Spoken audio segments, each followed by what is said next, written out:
ಶ್ರೀ ವಿಶ್ವಾವಸನ ಸಂವತ್ಸರ ದಕ್ಷಿಣಾಯಣ ವರ್ಷ ಋತು ಭಾದ್ರಪದ ಮಾಸ ಕೃಷ್ಣ ಪಕ್ಷವಾಗಿದೆ. ಈ ದಿವಸ ಶನಿವಾರವಾಗಿರತಕ್ಕಂಥದ್ದು ಷಷ್ಠಿ ತಿಥಿ ಕೃತಿಕಾ ನಕ್ಷತ್ರ. ಈ ದಿವಸ ಕೃತಿಕಾ ನಕ್ಷತ್ರ ಹಾಗೂ ಷಷ್ಠಿ ತಿಥಿ ಇದೆ. ಕೃಷ್ಣ ಪಕ್ಷವಾದರೇನು ಶುಕ್ಲ ಪಕ್ಷವಾದರೇನು ಸುಬ್ರಹ್ಮಣ್ಯ ಸ್ವಾಮಿಯ ಆರಾಧನೆಗೆ ಇದೇನು ಪಕ್ಷಮಾಸದಲ್ಲಿ ಮಾಡಬಾರ್ದು ಅಂತ ಏನೂ ಖಂಡಿತ ಇಲ್ಲ. ಆ ಥರ ಎಲ್ಲ ಭ್ರಾಂತಿ ಭ್ರಮೆಗಳು ಬೇಡ.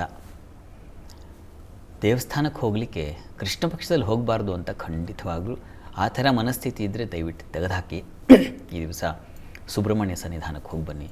ಸುಬ್ರಹ್ಮಣ್ಯನ ಪ್ರಾರ್ಥನೆಯನ್ನು ಮಾಡಿಕೊಳ್ಳಿ. ಸುಬ್ರಹ್ಮಣ್ಯ ಸ್ವಾಮಿಯಿಂದ ನಮ್ಮೊಳಗಿರ್ತಕ್ಕಂಥ ಅವಿವೇಕತನ, ಮೂರ್ಖತನ ಇವುಗಳೆಲ್ಲ ನಾಶವಾಗಬೇಕು. ನಮಗೆ ಮೂರ್ಖತನ ಬಿಡದ ಹೊರತು ಮೌಢ್ಯತೆಗೆ ನಾವು ಸದಾ ಅಂಟುಕೊಂಡು ಇನ್ಯಾವುದೋ ಒಂದು ಪ್ರಮಾದಗಳನ್ನು ಮಾಡಿಕೊಳ್ತಾನೆ ಇರ್ತೇವೆ. ಹೀಗಾಗಿ ಮೊದಲು ನಾವು ಅವಿವೇಕತನವನ್ನು ಕಳ್ಕೊಳ್ಬೇಕು. ಹೀಗಾಗಿ ಇದನ್ನು ಹೇಗೆ ಬಿಡಿಸೋದು? ಯಾರಾದರೂ ಒಬ್ಬ ಒಳ್ಳೆಯ ಮಾರ್ಗದರ್ಶಕರ ಕೈ ಹಿಡಿಬೇಕು. ಒಳ್ಳೆಯ ಬೆಳಕಿನ ಸಂಪರ್ಕ ಇದ್ದಾಗ ನಮಗೆ ಕತ್ತಲು ಅಂತಕ್ಕಂಥದ್ದು ಹೋಗುತ್ತೆ, ಭಯ ಅನ್ನೋದು ಹೋಗುತ್ತೆ. ಹೀಗಾಗಿ ಅಂಥ ಮಹಾ ಬೆಳಕು ಯಾವುದು ಅಂತ ಮೊದಲಿಗೆ ಅರ್ಥ ಆಗಬೇಕು, ಗುರ್ತಿಟ್ಕೊಳ್ಬೇಕು. ಇದು ಯಾವಾಗ ಸಾಧ್ಯವಾಗುತ್ತೆ ಅಂದರೆ ಚೆನ್ನಾಗಿ ಪರಿಶೀಲಿಸಿಕೊಂಡಾಗ. ಆಗ ಇದು ಸರಿ ಇದೆ ಅಂತ ಅನಿಸುತ್ತೆ, ನಿಮ್ಮ ಮನಸ್ಸಿಗೆ ಅನಿಸುತ್ತೆ. ನೋಡಿ, ನಿಮ್ಮಷ್ಟು ಜಾಣರು ಮತ್ತೊಬ್ಬರಿಲ್ಲ. ನಾವು ಅಂದುಕೊಳ್ತೀವಿ ಅವ್ರ ಜಾಣರು ಮತ್ತು ಇಲ್ಲ. ಈ ಪ್ರತಿಯೊಬ್ಬರೂ ಜಾಣರೇ.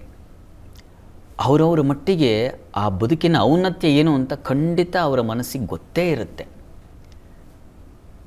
ಅದು ಮನಸ್ಸು ಹೇಳುತ್ತೆ ಇದು ಸರಿ ಇದೆ ಅಂತ, ಅನ್ನಿಸ್ತಾ ಇದೆ ಅಂತ. ಅದು ಮಾಡಿದ್ರೆ ಸಾಕಾಗುತ್ತೆ.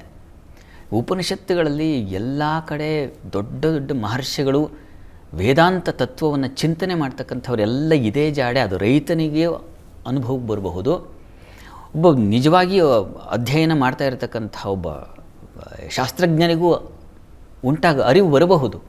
ಆ ಅರಿವೆರಡು ವ್ಯತ್ಯಾಸವೇನೂ ಇಲ್ಲ. ಅವ್ರಿಗೆ ಬರ್ತಕ್ಕಂಥದ್ದೇ ಯೋಚನೆಗಳೇ ಅವ್ರಿಗೂ ಬಂದಿರುತ್ತೆ. ಅವ್ರ ಯೋಚನೆ ಇದು ಆಗಿರ್ತದೆ.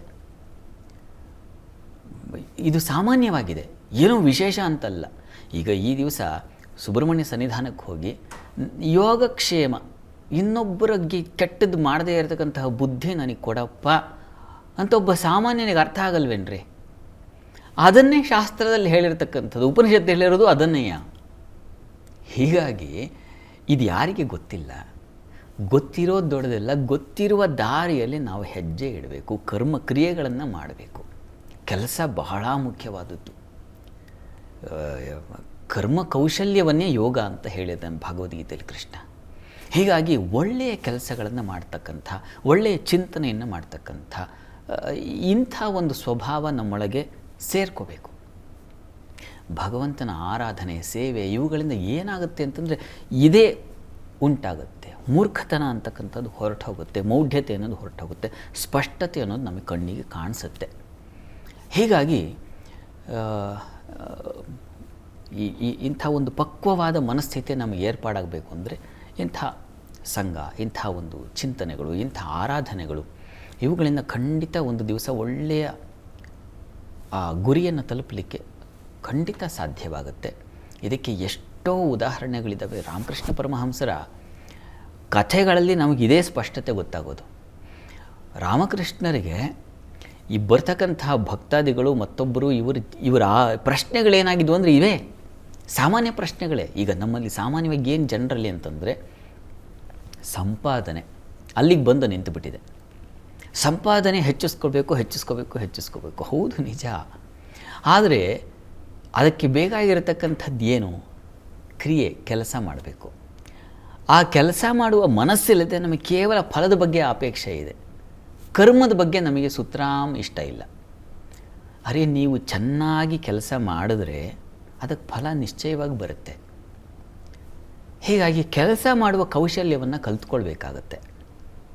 ಯಾರಾದರೂ ಒಬ್ಬ ಚೆನ್ನಾಗಿ ಹಾಡ್ತಾ ಇದ್ದಾರೆ ಅಂತಂದರೆ ಅವರಿಗೆ ಸ್ಟೇಜ್ ಸಿಗುತ್ತೆ. ಯಾಕೆ? ಅಷ್ಟು ಚೆನ್ನಾಗಿ ಕಲ್ತಿದೆ, ಅಷ್ಟು ವರ್ಷಗಳ ಕಾಲ ತಪಸ್ಸು ಮಾಡಿದಾರಪ್ಪ ಅವರು ಅದರಲ್ಲಿ. ಹಾಗಾಗಿ ದೊಡ್ಡ ದೊಡ್ಡ ವೇದಿಕೆಗಳು ಇತ್ಯಾದಿ ಎಲ್ಲ ಸಿಗುತ್ತೆ ಅವರಿಗೆ, ಹಣವು ಹಾಗೆ ಹರಿದು ಬರುತ್ತೆ. ಹಾಗೆ ನಾವು ಯಾಕೆ ಮಾಡಬಾರ್ದು?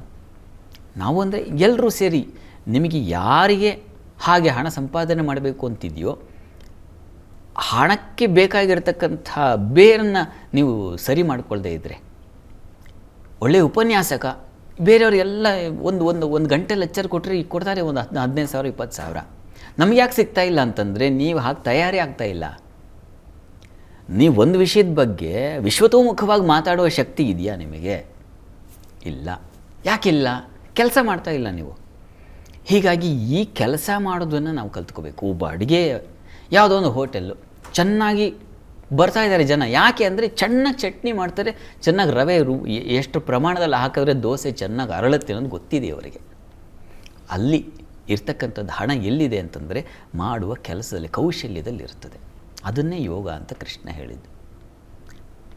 ಇದು ನಮಗೆ ಗೊತ್ತಾಗಬೇಕು. ಮಾಡುವ ಆರಾಧನೆ ಕೂಡ ಭಗವದ್ ದರ್ಶನ ನನಗೆ ಒಳ್ಳೆಯದಾಗ್ತಾಯಿಲ್ಲ, ಯಾಕೆ ಅಂತಂದರೆ ಹಾಗೆ ಮಾಡ್ತಾ ಇಲ್ಲ ನಾನು. ನೀವು ಒಂದು ತುಪ್ಪದ ದೀಪ ಹಚ್ಚುವ ಸಂದರ್ಭದಲ್ಲೇ 108 ಯೋಚನೆ ಮಾಡ್ತಾಯಿದ್ರೆ ದೀಪ ಹಚ್ಚಿದ್ದೀರಾ ಅಂತಲೇ ನಿಮಗೆ ಗೊತ್ತಿಲ್ಲ, ಸಮಯವೇ ಹೊರಟೋಗಿರುತ್ತೆ. ಆ ರೀತಿಯಲ್ಲಿ ಸುಬ್ರಹ್ಮಣ್ಯ ಸನ್ನಿಧಾನದಲ್ಲಿ ನಿಂತು ನೀವು ಮಾಡುವ ಕೆಲಸಕ್ಕೆ ಶ್ರದ್ಧೆ, ಅದರಲ್ಲಿ ಒಂದು ಶಕ್ತಿಯನ್ನು ತುಂಬಪ್ಪ, ಅದು ನನಗೆ ಬೇಕಾಗಿದೆ ಅಂಥ ಒಂದು ಎಲ್ಲಿದೆ? ಅದು ನಿಮ್ಮೊಳಗೆ ಇದೆ. ಕಲ್ತ್ಕೋಬೇಕಾಗಿರೋದು ಯಾರು? ನಾವೇ. ಪ್ರೆಸೆಂಟ್ ಮಾಡಬೇಕಾಗಿರೋದು ಯಾರು? ನಾವೇ. ಹೀಗಾಗಿ ಇಲ್ಲೇ ತಪ್ಪಿಟ್ಟುಕೊಂಡು ನಾವೆಲ್ಲ ಕಡೆ ಸುತ್ತಾಡ್ತಾ ಇದ್ದರೆ ಹೇಗೆ? ಇಂಥದ್ದೊಂದು ಅರಿವು ಬರುತ್ತೆ ಯಾವಾಗ ಅಂದರೆ ಸುಬ್ರಹ್ಮಣ್ಯನಿಗೆ ಶರಣಾದಾಗ. ಹೀಗಾಗಿ ದಿವಸ ತಪ್ಪದೆ ಕೃತಿಕಾ ನಕ್ಷತ್ರ ಅವನದೇ ನಕ್ಷತ್ರ, ಷಷ್ಠಿ ತಿಥಿ ಅವನದೇ ತಿಥಿ. ಹೀಗಾಗಿ ಈ ದಿವಸ ಅಲ್ಲದೆ ಶನಿವಾರವಾಗಿದೆ ಹೋಗಬಹುದಾ ಅಂತಂದರೆ ಅದು ಮತ್ತೆ ಮೂರ್ಖತನವಾಗುತ್ತೆ. ಹೀಗಾಗಿ ವಾರ ಭೇದವಿಲ್ಲದೆ ಸುಬ್ರಹ್ಮಣ್ಯ ಸನ್ನಿಧಾನಕ್ಕೆ ಹೋಗಿ ಬನ್ನಿ, ಒಳ್ಳೆಯದಾಗಲಿ.